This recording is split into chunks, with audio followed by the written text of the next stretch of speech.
আকাবা উপসাগরের তীরে বসে দাউদ আলাইহিস সালাম জাবুর কিতাব তেলাওয়াত করতেন। ওনার কণ্ঠের সুরের ঝংকার এত মধুর ছিল, সাগরের মাছগুলো প্রতি শনিবারে উনি আকাবা উপসাগরের পাশে যখন জাবুরের কিতাব তেলাওয়াত করতেন, সাগরের মাছগুলো সাগর রেখে দিয়ে ডাঙায় চলে আসতো। এজন্য আল্লাহ বললেন, খবরদার, শনিবার এলাকাতে মাছ শিকার করা আমি হারাম ঘোষণা করলাম। কিবার? এবার দাউদ আলাইহিস সালামের কওমের লোকেরা কৌশল করা আরম্ভ করে দিল। তারা বলল, আল্লাহ বলছে শনিবারে মাছ ধরা হারাম, খবরদার আমরা মাছ ধরবো না, তবে শনিবার আমরা বেড়া দিয়ে রাখবো। কি দিয়ে রাখবো? জাল দিয়ে বেড়ে দিয়ে রাখবো। শনিবারে ধরবো না, রবিবারে যাই ধরবো। খবরদার শনিবারে ধরবি না, শনিবারে হারাম। হারাম করছে কে? তো মাছগুলো যখন তেলাওয়াত করতে আসতো, এরা জাল দিয়ে বেড়ে দিয়ে রাখতো চারদিকে। শনিবারে ধরতো না, কারণ হারাম। কারণ কি? বেড়ে দিয়ে রাখতো, রবিবারে যে ধরতো। আল্লাহ কি এটা বুঝাইছে? আল্লাহ বুঝাইছে শনিবারে যত মাছগুলো এসেছে এগুলো ধরা যাবে না। এগুলো যখন আবার সাগরের প্রবাহে ভেসে চলে যাবে, তোমরা আবার নৌকা নিয়ে মাছ শিকার করতে পারবে। ঠিক কিনা? ওরা কৌশল করে রবিবারে, শনিবারে আটকে রাখতো এরকম বেড়ে দিয়ে, জাল দিয়ে, রবিবারে যে ধরতো। আল্লাহ বললেন, আও নালা আলাহুম কামা লাআন্না আসহাবাস সাব কুনু কিরাদাতান খাসিইন। আমার সাথে কৌশল করেছিস, তোদের উপর আমার লানাত, তোরা অভিশপ্ত বানর হয়ে যা। মুহূর্তে পুরো জাতিটাকে বানরে রূপান্তরিত করে দিল কে? এজন্য খবরদার, আল হিলাতু বিল হারামে হারাম। হারাম খাওয়ার জন্য যে কৌশল করি এটাকেও হারাম ঘোষণা দিয়েছে কে? আমাদের দেশে আরেকটা সিস্টেম আছে, হিলা বিয়ে আছে না নাই? হিল্লা বিয়ে কালিয়াতে মনে হয় নাই না? এলাকাতে আছে, ভয়ঙ্কর। আর তালাকাল বাইনাল বাইনুনা যখন হয়ে যায় কমপ্লিটলি ডিভোর্স, কোনো সম্পর্ক নেই, তখন ওই স্ত্রীকে যদি আবার ফিরে আনতে হয়, ইসলামের নিয়ম হচ্ছে আরেক জায়গায়, হাত্তা তানকিহা যাওজান গায়রা, আরেক জায়গায় বিয়ে হবে, নরমাল প্রসেসে কোনো কারণে তাদের ডিভোর্স হবে, তখন আগের স্বামী স্ত্রীকে আনতে পারবে। এটারে অনেকে কৌশল করে, বিয়ের পরে একজন বুড়া মানুষের সাথে বিয়ে দেয়, সামান্য কিছু টাকা পয়সা দিয়ে এক দুই দিন সংসার করাইয়া ডিভোর্স নিয়ে আবার বিয়ে করা। এরকম আছে না নাই? লাআনা রাসূলুল্লাহি আল মুহাল্লিল ওয়াল মুহাল্লিল্লাহ। সুনানে তিরমিজির বর্ণনা, আল্লাহর হাবিব সাল্লাল্লাহু আলাইহি ওয়াসাল্লাম বললেন, যারা হিলা করে, যারা হিলা করায়, উভয়ের উপর আল্লাহর লানাত। এগুলোর সাথে আমাদের কোনো সম্পর্ক আছে? এজন্য আমরা হারাম খাবো না। হারাম ঘুরাইয়া খাওয়ার জন্য কৌশলও করা যাবে। এরপরে 8 নম্বর মূলনীতি হলো কাসবুল হালাল শারতুন লিকাবুলিদ দুআ। আমরা বলি, হুজুর আমার দোয়া কবুল হয় না, কিন্তু দোয়া কবুলের সবচাইতে বড় শর্ত হলো হালাল ইনকাম। ঠিক কিনা? হালাল উপার্জন ছাড়া যদি দোয়া করেন কবুল হবে? হারাম কিছু খেয়ে যদি আপনার দেহটারে বর্ধনশীল করেন, এই দেহ জান্নাতে ঢুকবে? লা ইয়াদখুলুল জান্নাতা জাসাদুন গুযিয়া বিল হারাম। হারাম দিয়ে বর্ধিষ্ণু যে দেহ, এই দেহ কোনোদিন আল্লাহর জান্নাতে ঢুকবে না। চিল্লায় বলেন ঠিক কিনা? ইন্নাল্লাহা তাইয়্যিব লা ইয়াকবালু ইল্লা তাইয়্যিবা। আল্লাহ পবিত্র, আল্লাহ পবিত্র ছাড়া কোনো কিছু গ্রহণ করে না। এক লোক কাবার চারদিকে কাঁদতে কাঁদতে বেহুশ, ইয়া রাব, ইয়া রাব, ইয়া রাব বলে বলে কাঁদতেছে। সাহাবারা দেখে বলল, সর্বনাশ, আজকের দিনের সব সওয়াব তো এই লোক নিয়ে যাবে। তার চেয়ে বেশি সওয়াব তো কেউই কামাই করতে পারলো না। আল্লাহর হাবিব সাল্লাল্লাহু আলাইহি ওয়াসাল্লাম বললেন, ওয়া মাতআমুহু হারাম, ও যা খায় ওটা হারাম খায়। ওয়া মালবাসুহু হারাম, ও যা পরে হারাম টাকা দিয়ে কেনা ড্রেস আপ। ওয়া গুযিয়া বিল হারাম, ওর দেহটা বড় হয়েছে, বর্ধিষ্ণু হয়েছে হারাম খেয়ে। ফাআন্না ইউস্তাজাবু লাহু, কেন আল্লাহ তার দোয়া কবুল করবে? কঠিন কালো তার দোয়া আল্লাহর আরশে পৌঁছবে না। চিল্লায় বলেন ঠিক কিনা? এজন্য দোয়া যদি আল্লাহর কাছে মাকবুল করতে চান, আপনার দোয়া যদি আল্লাহর আরশ পর্যন্ত পৌঁছাতে চান, হালাল খাওয়ার দরকার আছে না নাই? দুই রাস্তা, হালাল চলে গেছে এইদিকে, হারাম গেছে এইদিকে। সো আমরা যাবো কোন দিকে? ডান দিকে। হালাল খুব বরকতময়, হালালে বরকত বেশি, হারামে বরকত নাই। বিশ্বাস করেন? 1 কোটি টাকা ইনকাম মাসে। কয় কোটি? এরকম লোক আছে না কসবায়? বাংলাদেশে আছে না? 1 কোটি টাকা ইনকাম, কোটি টাকা ইনকাম তার, কিন্তু বছরে কোটি কোটি টাকা তার ইনকাম। 1 মাসে ইনকাম 1 কোটি টাকা, কিন্তু দেখা যায় মাসে একটা হসপিটাল বিল পরিশোধ করতে তার চলে যায় 50 লাখ টাকা। আছে না নাই? ওয়াইফের ক্যান্সার, যার নেই কোনো অ্যান্সার। ছেলে ইয়াবা খায়, ওরে দেয়া লাগে 20 লাখ। বাড়ি ভাড়া, খাওয়া দাওয়া ইত্যাদি খরচ শেষে দেখা যায় মাস শেষে আরো 20 লাখ ঋণের মধ্যে পড়ে আছে। আছে না নাই? কিন্তু মাসে ইনকাম ছিল কত? 1 কোটি, কিন্তু মাস শেষে দেখা যায় 20 লক্ষ টাকা ঋণের বোঝায় চাপা পড়ে আছে। আর রিকশাওয়ালা, ওর বেতন নাই, যা পারে ইনকাম করে প্রতিদিন। মাসে অন এন এভারেজ তার ইনকাম 5,000। কয় হাজার? 1,000 চলে যায় ওর যে ছুপরির বেড়া, ওই বাড়ির ভাড়া দিতে। 1,000 চলে যায় ওর খাওয়া, 1,000 চলে যায় চিকিৎসা, 1,000 চলে যায় ছেলেমেয়েদের পড়াশোনা, আনুষঙ্গিক আরো 500, মাস শেষে আরো থেকে যায় 500। সুবহানাল্লাহ কইতে পারলেন না? 1 কোটি টাকা ইনকাম করেও 20 লক্ষ টাকা ঋণের বোঝায় চাপা পড়ে আছে। আর 5,000 টাকা ইনকাম, মাস শেষে কত থাকে? 500। কারণ ওর পুরো ইনকামটাই হালাল। ওর পুরো ইনকামটা কি? আর হালালে বরকত ঢুকাই দিছে কে? হারামে কোনো বরকত আছে? আওয়াজ করে বলেন তো, গরু খাওয়া হালাল না হারাম? কুকুর খাওয়া? কুরবানিতে কি জবাই হয়? সুন্নতে খাতনার অনুষ্ঠানে, বিয়ের অনুষ্ঠানে, প্রতিদিন কসাইয়ের দোকানে, কোথাও কুকুর জবাই হয়? আচ্ছা, গরু বা গাভী বছরে বাচ্চা দেয় কয়টা? একটা। আর কুকুর দেয় কয়টা? 7টা, 10টা, 11টা। জন্ম নিয়ন্ত্রণ নাই তো, দেদারসে দিচ্ছে, ফ্যামিলি প্ল্যানিং নাই, তাই না? আচ্ছা, তো দেখেন, গরু বাচ্চা দিল কম, কুকুর বাচ্চা দিল বেশি। গরু জবাই হয় বেশি, কুকুর জবাই হয় না। গরু আমরা খাই বেশি, কুকুর খাই না। তারপরেও কসবায় গরু বেশি না কুকুর বেশি? আওয়াজ করে বলতে হবে, গরু না কুকুর? কারণ গরু খাওয়া হালাল, আর হালালে বরকত ঢুকাই দিছে কে? এজন্য দ্য ডিসিশন ইজ ইয়োরস, সিদ্ধান্ত আপনার। কই যাবেন, ডানে না বায়ে? হালালের সাথে না হারামের সাথে? হালালটা হচ্ছে পরিবেশ বান্ধব। হালালটা কি? Eco friendly. এটা পরিবেশ বান্ধব, এটা স্বাস্থ্যকর, এটা রুচিসম্মত, এটার মধ্যে কোনো ঝামেলা নাই, এটাতে কোনো ভেজাল নাই। হালালে থাকলেই লাভ, যদিও অল্প। সুবহানাল্লাহ পড়েন। এজন্য রাব্বুল আলামিন বলেন, ইয়া আইয়ুহান নাসু কুলু মিম্মা ফিল আরদি হালালান তাইয়্যিবা ওয়া লা তাত্তাবিউ খুতুওয়াতিশ শাইতান ইন্নাহু লাকুম আদুউম মুবিন। ওহে মানুষেরা, শোনো শোনো, এই জমিনের ভেতরে যেটাকে আমি হালাল করেছি, যেটাকে আমি পবিত্র করেছি, ওইটা খাও, ওইটা গ্রহণ করো। হারাম খেও না, হারাম অর্জন করো না, হারামের কাছেও যেও না।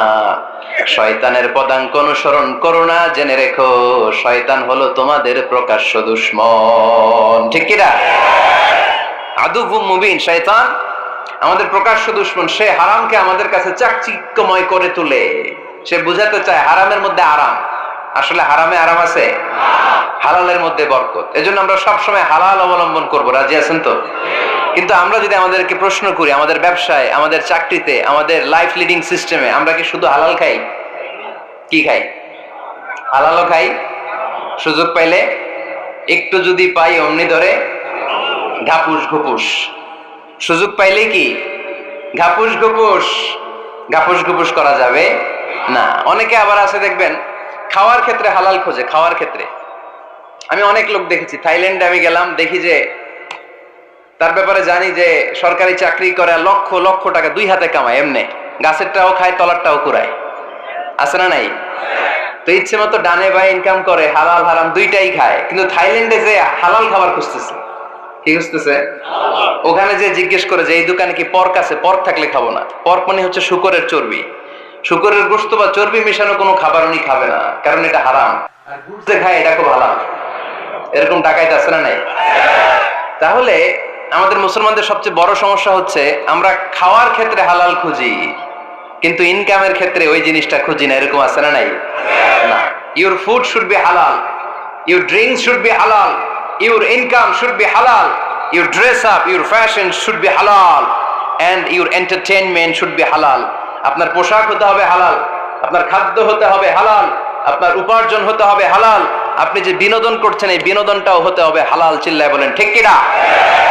হালাল বিনোদন লাগবে, হালাল ড্রেস আপ লাগবে। ছেলেরা কি স্বর্ণ পড়তে পারবে? ছেলেরা কি সিল্কের জামা পড়তে পারবে? আমরা সিল্কের জামা পরি না, এটা আমাদের জন্য হারাম করেছে কে? ছেলেরা জুয়েলারি পড়তে পারবে? গলায় চেন পড়তে পারবে? হাতে ব্রেসলেট দিতে পারবে? আছে না নাই? এখানেও অনেকের আছে না নাই? দেয়া যাবে? অনেক ছেলে দেখবেন আবার কানের মধ্যে ছিদ্র করে। কসবাই মাশাআল্লাহ এগুলা নাই। আমি বাঁচায় দেওয়ার জন্য কইলাম নাই, আবার ওরা কয় আছে। আছে আছে না, এগুলো করা যাবে দাড়িতে চুলে কালো রং দেয়া যাবে, এটা ধোঁকাবাজি। এটা কি? মান গাশশানা ফালাইসা মিন্না। আল্লাহর হাবিব সাল্লাল্লাহু আলাইহি ওয়াসাল্লাম বললেন, the person who deceives us he is not among আস। যে আমাদেরকে ধোঁকা দেয় সে কখনো আমার উম্মত হতে পারে না।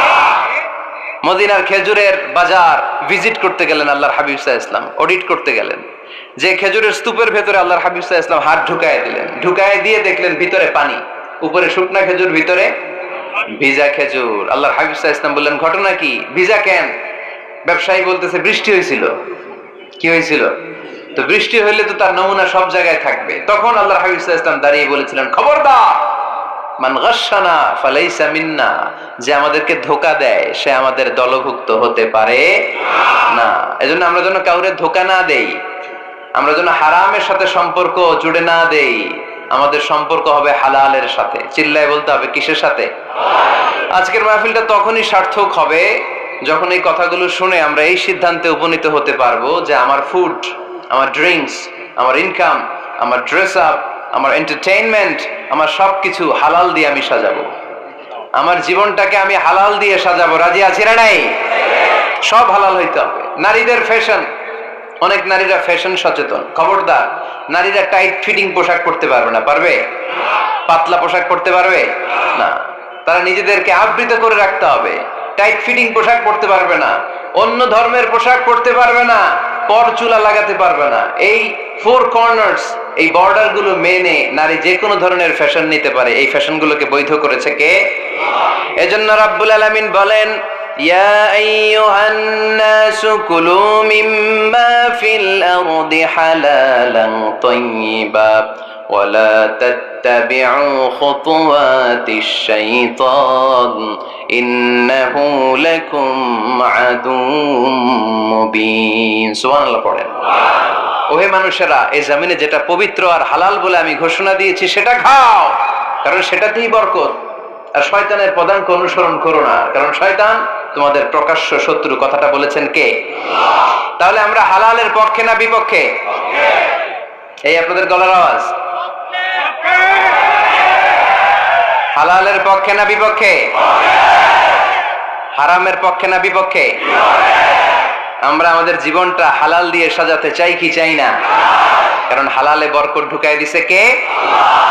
কিভাবে আপনার জীবনের প্রতিটি অঙ্গনকে হালাল দিয়ে সাজাবেন? কিভাবে এই হারাম থেকে বেঁচে থাকবেন? এর কিছু মূলনীতি আছে, some principles, you have to follow it. এই প্রিন্সিপাল গুলা যদি খেয়াল করেন তাহলে হালাল দিয়ে জীবন সাজানো সহজ। আর এই প্রিন্সিপালে, মূলনীতিতে যদি ভেজাল লাগাই দেন তাহলে সব জায়গায় ভেজাল আছে না নাই? আজকে এই চমৎকার দুপুরে আমরা হালাল হারামের মূলনীতির ব্যাপারে কয়েকটি কথা শুনে বিদায় নিব ইনশাআল্লাহ। পড়েন। হালাল এবং হারামের প্রথম মূলনীতি হচ্ছে আল আসলু ফিল আশিয়াই আল ইবাহা। মূলত সব কিছু পৃথিবীতে যা দেখি, যা পাওয়া যায়, খাবার দাবার যাই হোক না কেন, মৌলিকভাবে সবকিছু হালাল। যুবক ছেলেরা বুঝে যাও, কান দুটো খরগোশের কানের মতো খাড়া করো। আমি সহজ করে বুঝাবার চেষ্টা করব, যদিও সহজ করে বুঝানো সহজ না। সহজ করে কইতে আমায় কহজে, সহজ করে যায় না কওয়া সহজে। ঠিক কিনা? তারপর আমি চেষ্টা করছি সহজ করে বুঝানোর। খুব সহজ। আর দিন ও ইউসরুন লা উসরা ফি। দিন সহজ, এর মধ্যে কাঠিন্যতা নাই। মন জয় করার 4টা বাক্য আল্লাহর হাবিব সাল্লাল্লাহু আলাইহি ওয়াসাল্লাম আমাদেরকে শিখিয়ে গিয়েছেন। বাশিরু ওয়ালা তুনাফিরু, ইয়াসিরু ওয়ালা তুআসিরু। সহজ করে উপস্থাপন করো, কঠিন করো না। মানুষকে দিনের প্রতি আকৃষ্ট করো, দিন থেকে ভাগিয়ে দিও না। আমরা অনেকে দিন থেকে ভাগাই দেই, আছে না নাই? এক ছেলে হিন্দু হইছে, হিন্দু থেকে মুসলমান হইছে। আগে ছিল হিন্দু, এখন দেখে এই ছেলেরা কি সুন্নি মুসলমান বানাবে, না ওয়াহাবি বানাবে, না আহলে হাদিস বানাবে, না হানাফি বানাবে, এই নিয়ে কিলাকিলি আছে না নাই? আহা, কি বিপদ! সে আগে হিন্দু আছিলাম, এটাই তো ভালো আছিলাম। মুসলমান হওয়ার পরে এর ভয় দেখানো শুরু করছে, এই খবরদার, নামাজ রোজা যাকাত হজ সব লাগবে, হারাম খাওয়া যাবে না, এটা নাই ইসলামে, এটা নাই, ওইটা নাই, ওইটা নাই। হিন্দু কইতে আমিও নাই, এরকম হয় না? খবরদার। আল্লাহ ছাড় দিতে চায়, মৌলবীরা ছাড় দেয় না, আছে না নাই? তো আমরা যেন কঠিন না করি। হালাল হারামের প্রথম মূলনীতি হচ্ছে basically everything in this world is হালাল। এই পৃথিবীতে যা আছে সবই হালাল। সব কি? সব হালাল, সব হালাল, সবই হালাল, অল্প কিছু হারাম। সুবহানাল্লাহ পড়েন। যদি এমন হইতো এই পৃথিবীতে যা আছে সবই হারাম, অল্প কিছু হালাল, খুব ভালো হইতো, তাই না? সুবিধা হইতো আমাদের। তা আমাদের সুবিধা করে দিলেন কে? সুবহানাল্লাহ পড়বেন না? বেসিক্যালি এভরিথিং ইজ হালাল। পৃথিবীর সব কিছু হালাল। আপনারা যদি কেউ কিছু বলে যে এটা কি হালাল না হারাম, আপনি হুট করে বলবেন আগে বলবো হালাল। যদি হারামের দলিল পাওয়া যায় তখন বলবো হারাম, ঠিক কি না? আমাকে যদি বলেন এটা হালাল না হারাম, আমি যদি বলি হালাল, আপনি যদি বলেন দলিল দেন, এটা আপনি ভুল বলবেন। কারণ কোনো কিছু হালাল করতে হলে দলিল লাগে না। কোনো কিছুকে হালাল বলে সাব্যস্ত করতে দলিল লাগে না। হারাম বলে যদি সাব্যস্ত করতে চান তখন দলিল লাগবে, তাও তেনা পেছানো দলিল দিয়ে হবে না, যেন তেন দলিল দিয়ে হবে, অকাট্য দলিল। এটাকে বলে আল আদিল্লা আল কাতঈয়া। অকাট্য দলিল লাগে কোনো জিনিসকে হারাম সাব্যস্ত করতে হলে। তাহলে এই যে আমাদের জন্য আল্লাহ সহজ করে দিলেন, সবকিছু বেসিক্যালি হালাল যতক্ষণ না এটা হারাম হওয়ার ব্যাপারে দলিল পাওয়া যায়। এজন্য হারাম হারাম জিকির না করে জিকিরটা চেঞ্জ করে করতে হবে হালাল হালাল। কথা বলেন ঠিক কিনা? জিকির দুই ধরনের আছে। জিকির কয় ধরনের? একটা জিকির হচ্ছে হারাম হারাম হারাম, এক দলের কাছে সবই হারাম। একটা সময় এদেশের কিছু আলেম সমাজ ইংরেজিকে হারাম বলতো, ইংরেজি শিক্ষা করাকে কি বলতো? সময়ের বিবর্তনে এটা এখন হালাল। এখন এটা কি হালাল।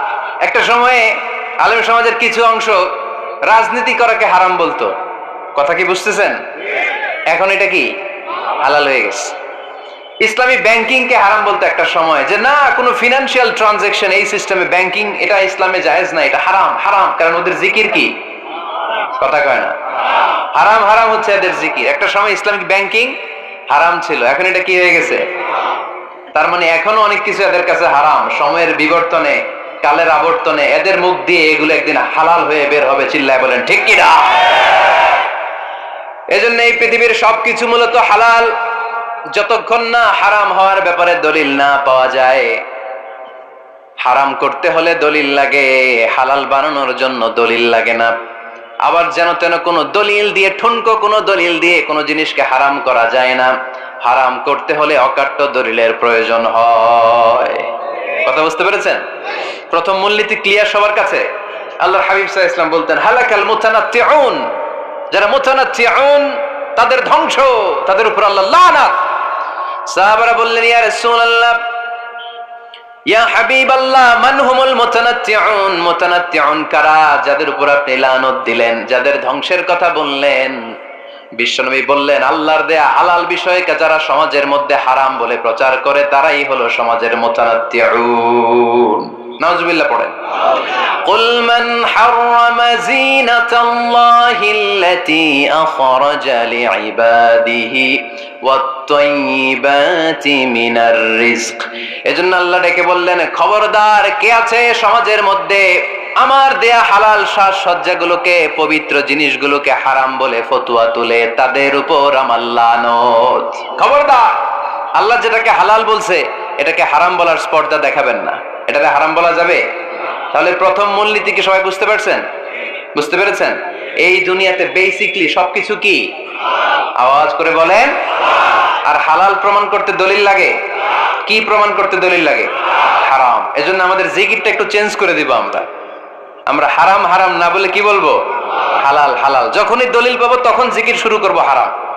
কথা বোঝে নাই বোধহয়? দলিল পাওয়ার আগ পর্যন্ত সব কি? আরো জোরে বলেন। দলিল পাওয়ার পরে সেটা হয়ে যাবে হারাম। প্রথম মূলনীতি ক্লিয়ার? সবার কাছে ক্লিয়ার? আচ্ছা, দ্বিতীয় মূলনীতি হচ্ছে হালাল হচ্ছে আনলিমিটেড। কথা বলেন। আনলিমিটেড। আর হারাম হচ্ছে লিমিটেড। হারাম হচ্ছে সসীম, হালাল হচ্ছে অসীম। হালাল গুণে শেষ করা যায় না, কিন্তু হারাম গুণে শেষ করা যায়। সুবহানাল্লাহ পড়তে পারলেন না? যদি এমন হইতো হারাম আনলিমিটেড, সবই হারাম, আর হালাল হচ্ছে লিমিটেড, হালাল গুণা যায়, এমন যদি হইতো আমাদের জন্য কঠিন হয়ে যেত না? আমাদের জন্য এটাকে সহজ করে দিলেন কে? আবার আল্লাহ বললেন উহিল্লা লাকুম সাইদুল বাহরি ওয়া তাআমুহু, সাগরের মধ্যে যত প্রাণী পাওয়া যায়, মাছ পাওয়া যায়, কাঁকড়া পাওয়া যায়, সব খাওয়াকে হালাল করে দিলেন কে? সাগরে যত ধরনের প্রাণী আছে, কাঁকড়া বলেন, তিমি বলেন, যা বলেন, সব হালাল, হাতে গোনা অল্প কয়েকটা ছাড়া। সুবহানাল্লাহ পড়েন। তার মানে যখনই আল্লাহ তাআলা হালালের ঘোষণা দেন, আল্লাহ তাআলা এটাকে ব্যাপকভাবে ঘোষণা দেন। আর যখনই আল্লাহ হারামের ঘোষণা দেন কোরআনের ভেতরে, তখন আল্লাহ গুনে গুনে দেন। কিভাবে দেন? হুররিমাত আলাইকুমুল মাইতাতু ওয়াদ-দামু ওয়া লাহমুল খিনজির ওয়া মা উহিল্লা লিগাইরিল্লাহি বিহি ওয়াল মুনখানিকাতু ওয়াল মাওখুযাতু ওয়াল মুতারাদ্দিয়াতু ওয়ান নাতিহা। গুনে গুনে দিবেন, সুবহানাল্লাহ পড়েন। যখন আল্লাহ বললেন হালাল, তখন বললেন চার পাওয়ালা যত জন্তু আছে হালাল, অল্প কয়েকটা ছাড়া। যখন ঘোষণা দিলেন হালালের, আল্লাহ বললেন সাগরের ভেতরে যত প্রাণী পাওয়া যায় সব খাওয়া হালাল, অল্প কয়েকটা ছাড়া।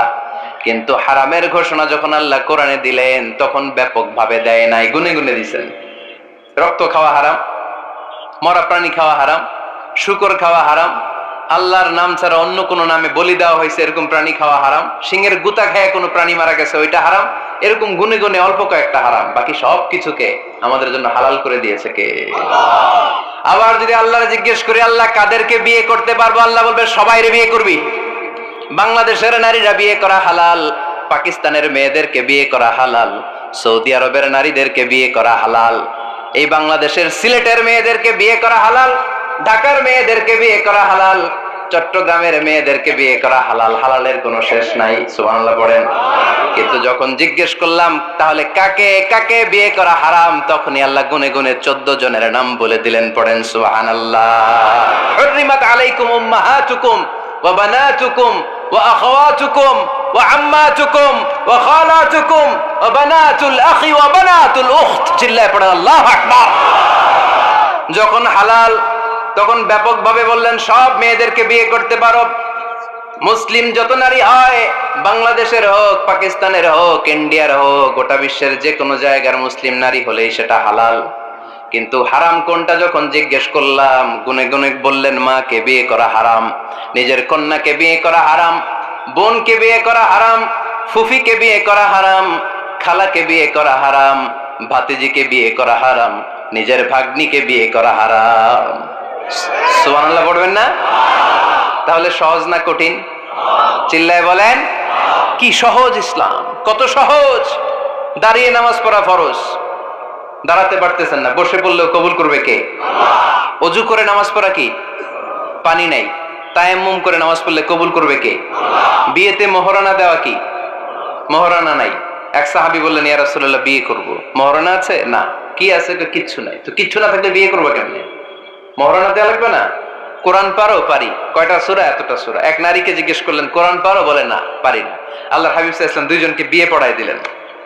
আর নারীকে বললেন মা তুমি কোরআন পারো না, কিন্তু তোমার স্বামী কোরআন পারে, তোমার স্বামী টাকা দিয়ে পয়সা দিয়ে তোমাকে মহরানা দিবে, সামর্থ্য তার নাই, সে প্রতিদিন তোমার একটু একটু করে কোরআন শিখায় দিবে, এটাই মা তোর বিয়ের মোহর। সহজ না কঠিন? আর কোনদিন ইসলামকে কঠিন বলবেন? কেউ কঠিন বললে ওটা শুনবেন? আওয়াজ করে বলতে হবে ইসলাম কি কঠিন না সহজ? মাশাআল্লাহ। দুইটা মূলনীতি বুঝে গেছেন না? পৃথিবীর সব হালাল যতক্ষণ না দলিল পাওয়া যায়। হালাল বলতে দলিল লাগে না, হারাম বলতে দলিল লাগে। 2 নাম্বার, হালাল আনলিমিটেড আর হারাম লিমিটেড, সহজ করে দিয়েছে, সুবহানাল্লাহ পড়েন। 3 নাম্বার, হালাল হারামের মূলনীতি হচ্ছে ইসলাম শুধু হারাম বলে দিয়ে বসে থাকে নাই। কোন বিষয়ে যদি ইসলাম হারাম ঘোষণা দেয়, ইসলাম একটা অল্টারনেটিভ আমাদেরকে সাজেস্ট করেছে। সুবহানাল্লাহ। আমি বলে দিলাম এটা করা যাবে না, এটা করা যাবে না, এটা করা যাবে না, আমার কাজ শেষ, কি করা যাবে হুজুর এটা কোন? এরকম প্রশ্ন আছে না নাই? হারাম হারাম এই জিকির করে যে আপনি বসে রইলেন, হালাল কোনটা এটা বলে দিয়ে যান, চিল্লায় বলেন ঠিক কি না? ইসলাম শুধু হারাম বলে বসে থাকে নাই, যত জায়গায় ইসলাম হারাম বলেছে, ইসলাম একটা অল্টারনেটিভ সাজেস্ট করেছে। Islam provides us the alternatives, always alternative দিয়েছে। ইসলাম দ্যাট ইন কন্টে ঘোষণা দিয়ে আমাদেরকে জানিয়ে দিয়েছে সুদ খাওয়া হালাল না হারাম। আমরা বললাম আল্লাহ সুদ যদি হারাম হয় আমরা কেমন করে আমাদের জীবন চালাবো? আল্লাহ বললেন ওয়া আহাল্লাল্লাহুল বাই'a ওয়া হারামার রিবা। চিন্তা নাই, ভয় নাই, কেমন করে সমাজ চলবে জেনে রাখো, আমি আল্লাহ যখনই সুদকে হারাম করেছি তার বিপরীতে ব্যবসাকে আমি আল্লাহ তোমাদের জন্য হালাল করে দিয়েছি। অল্টারনেটিভ আছে না নাই? অল্টারনেটিভ মানে বুঝেন তো? বিকল্প। অল্টারনেটিভ মানে কি? বিকল্প। সুদ হারাম, সুদ হারাম বলে বসে থাকলে হয়তো ঝামেলা লাগতো না? সুদকে হারাম করে দিয়ে অল্টারনেটিভ আল্লাহ আমাদের জন্য ব্যবসাকে হালাল করে দিয়েছেন। পড়েন সুবহানাল্লাহ। ইসলাম বলেছে ওয়ালা তাকরাবুজ জিনা, খবরদার, বিবাহ বহির্ভূত গার্লফ্রেন্ড বয়ফ্রেন্ড বলেন, পরকিয়া বলেন, কোন ধরনের শারীরিক সম্পর্ক জায়েজ নাই, এটা হারাম। জিনার কাছেও যেও না। এখন আমরা বললাম আল্লাহ জিনার কাছেও যদি না যাই তাহলে যৌন চাহিদা মিটাবো কি করে? আল্লাহ বললেন জিনাকে হারাম করেছি।